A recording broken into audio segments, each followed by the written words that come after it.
All right, as you saw there, two new polls out today and both smell disaster for Labor. Let's start with the AFR Freshwater poll. It has the Coalition opening up a lead, 52-48 over Labor. That's the biggest since last election for that poll. The same poll also found 70% of voters, almost 70%, I think it's 69 or something, were unlikely to be swayed towards Labor by that recent cut in rates. The only glimmer of hope here for the Prime Minister, his net approval has gone up slightly, -11. Now, the other poll's more disastrous. This one's from Resolve Political Monitor, published, of course, in The Age and the Sydney Morning Herald. It's a shocker here for Labor, 55-45 to the Coalition, two-party preferred. Labor's primary vote in this one crashing to a new low of 25%. For more, I'm joined now by Sky News contributor Chris Uhlmann. Chris, great to see you. Let's talk about that poll. How do you see things looking at those numbers? Well, particularly the Resolve one, Peter, if they're on 25% of a primary vote, that is catastrophic. Let's not forget at the last general election, they had 33% of the vote, which was an historic low for the Labor Party, and they've been trending down for a very long time. But so then has the Coalition. 31% would be bad enough. You know, that's obviously hung Parliament territory. 25%, you'd started talking about Peter Dutton governing his own right. Certainly that would be the case. So look, you know, there's an old saying in politics and in polling, as you know, the trend is your friend. And at the moment, the trend in all the polls that we can see, and we have to wait for the one on election day, but the trend in every single poll is towards Peter Dutton, and you were beginning to get the feeling that perhaps the swing is on. Now, the problem for him, of course, is if he gets into a position where he can't quite get there and needs to negotiate with the crossbench, because I think any government that's in minority in the next term is on a hiding to nothing. Let's just have a look at the pull out of the topics that are shifting votes in that Resolve poll trend. And clearly the only one where the government is leading is the one there right at the end, 37-28 against the Coalition on healthcare. Well, surprise, surprise, we've got Mediscare 2.0 underway.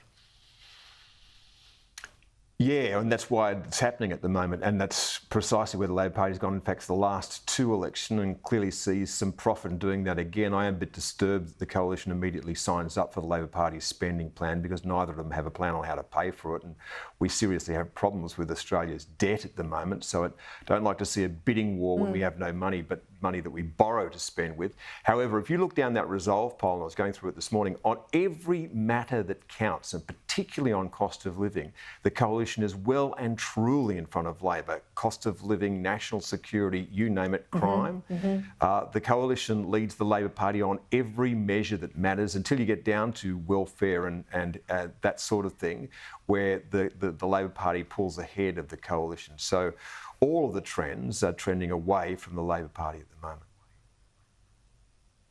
Yeah, you make the point there about the Coalition matching the funding almost immediately. And look, I have sympathy for Peter Dutton on this front. I don't like it, but I have sympathy because the common refrain from Labor is that when the Coalition was in 2013 and 14, they cut funding, health funding.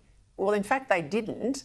It was only in year 4 of the hospital funding agreement they didn't increase it as much as Labor said they would increase it. But in overall terms, in year 1, year 2, year 3, year 4, there was a healthy increase. Now, this is the problem. That's the facts. But if you can't get the facts out in the public domain, and if Labor's core equity is health more so than the Coalition, you're on a hiding to nothing.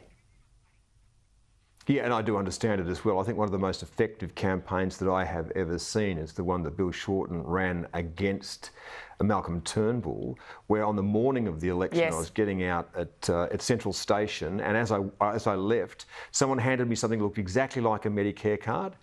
You turn it over, it said Save Medicare on the back of it. So from the time it took you to be handed that thing, to look at it and throw it in the bin, you got the message. So it was a really, and it was at every exit to Central Station, there were people from the unions handing out those cards.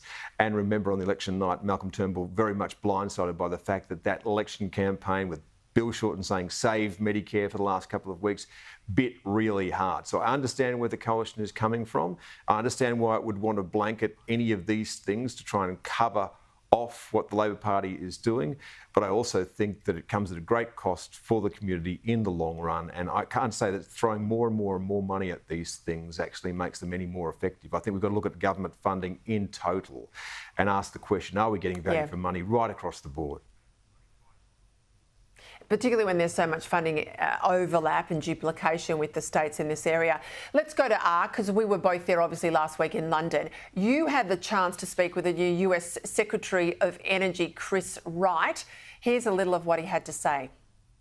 Net zero 2050 is a sinister goal. It's a terrible goal. It's both unachievable by impractical means, but the aggressive pursuit of it, and you're sitting in a country that has aggressively pursued this goal, has not delivered any benefits, but it's delivered tremendous costs. It was a devastating interview, Chris. He said he'd like to see Australia powered by nuclear as well. And you were there in the UK. You can see how fast a Labor government there is moving to add more nuclear to their energy mix. Oh, absolutely. And I was talking to the Germans while I was there as well. And don't forget, the Germans shut down their nuclear plants while they were trying to do more wind and solar. They have the highest electricity cost in Europe. They're now looking at restarting some of those plants. In the UK, they're going hard to try and get some more nuclear into the system. But they've got a lot of wind and solar. They've shut down their coal-fired power plants. What do we know about both their countries? Well, essentially, they are deindustrialising and depowering while they have the highest electricity prices in the world. These things are linked. I can never get over it when people keep asking the question about what's going wrong in the UK and what's going wrong in Germany. There's one clear answer. Energy is the economy. You start mucking around with that, and that's where you end up. And what are we going to 100%. See with net zero? Chris Wright is simply speaking the truth. Chris Wright is just simply speaking the truth. Nobody is actually doing these targets. This target is a farce. China's not doing it, Russia's not doing it, India's not doing it, now the United States is not doing it. So you have to ask the question, what on earth is Australia doing? We are 1% of global emissions. Our global emissions, when you look at what's happening with China with 33% of emissions, ours are indistinguishable from the x-axis on any graph. There is nothing that we can do here which is going to change the climate. We need to look at climate change as a problem, and we need to address it as a problem, and we need to think about how we adapt, and we would spend billions of dollars on that. But we are going to spend trillions of dollars and turn the lights out on the path that we're on at the moment. Yeah, I'm all for adaptation, just like every other problem you have to solve. Adaptation as opposed to deindustrialisation, particularly when you look at the warships off our coast from China. You mentioned Germany. Let's go to those elections over the weekend.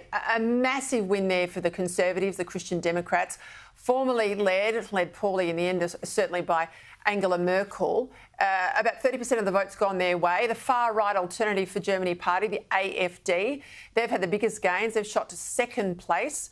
The Social Democrats, so this is the current Chancellor, Olaf Scholz, the worst result in a federal election and the party's largest loss of votes ever compared to previous run-outs.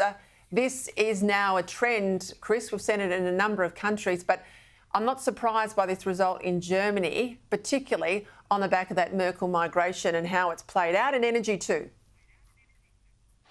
Oh, absolutely, but they're just about to make a massive mistake, which is that they refuse to accept any of the votes at all from AfD. So now the leading party, the Conservatives, are going to have to try and cobble together a coalition. And to do that, what are they going to do? They're probably going to invite back the failed Social Democrats and the Greens into government because they will not deal with the AfD. Now, I understand the concerns about the AfD because I've met some of these people, and there is a real spectrum there. They go from normal Conservative people through to people who are representatives of the far right. So I understand what the concern is in Germany, particularly with its history. But I tell you what's going to happen. If you reinstate in government the people who failed the people last time, the AfD, which doubled its vote at this election from 10% to 20% of the vote, the next election they'll be in position to form government themselves. So I think Germany needs to take a long, hard look at itself, and that's got to start with immigration and energy policy.